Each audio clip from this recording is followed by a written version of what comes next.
आता खरं सांगू का, गावच्या जेवणाची जी चव आहे ना, जी तोड आहे ना, ती कुठल्याच जेवणाला येऊ शकत नाही. म्हणजे इतकं जबरदस्त हे कॉम्बिनेशन असतं ना, की खाल्ल्यानंतर तोंडातून फक्त वा असा शब्द निघेल.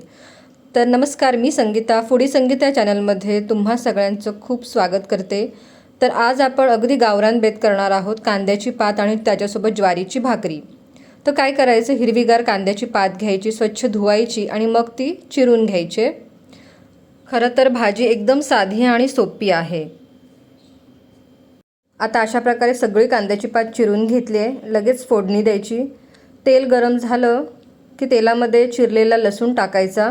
अगदी साधी सोपी फोडणी आहे, काही वेगळं लागत नाही. कारण खरं तर गावा ठिकाणी अशाच भाज्या बनवल्या जातात आणि त्या इतक्या चविष्ट लागतात की त्याची चव किंवा त्याची तोड कशालाच येणार नाही.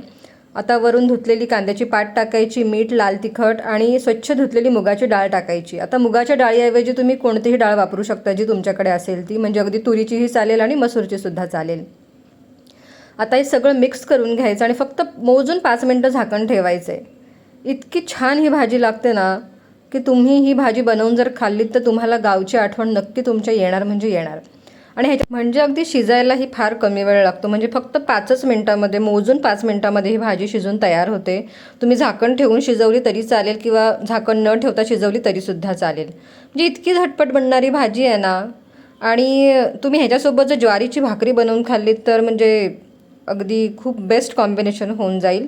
गरम गरम ज्वारीची भाकरी आणि मस्त गरम गरम कांद्याची पात, इतकी जबरदस्त ही भाजी लागते. तुम्ही टिफिनला घेऊन जा, दुपारच्या जेवणामध्ये घरी बनवा, रात्रीच्या जेवणात बनवा आणि पचायलासुद्धा हलकी, पचायलासुद्धा अजिबात जड नाही. शेवटी पालेभाजी आहे त्याच्यामुळे पचायला खूप हलकी आहे. तर तुम्हीसुद्धा ही कांद्याची पात आणि त्याच्यासोबत ज्वारीची भाकरी घरी नक्की ट्राय करा, आवर्जून बनवा.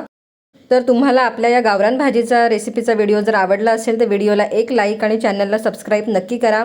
तर पुन्हा भेटूया नेक्स्ट अशा छान रेसिपीसोबत. तोपर्यंत हॅपी कुकिंग.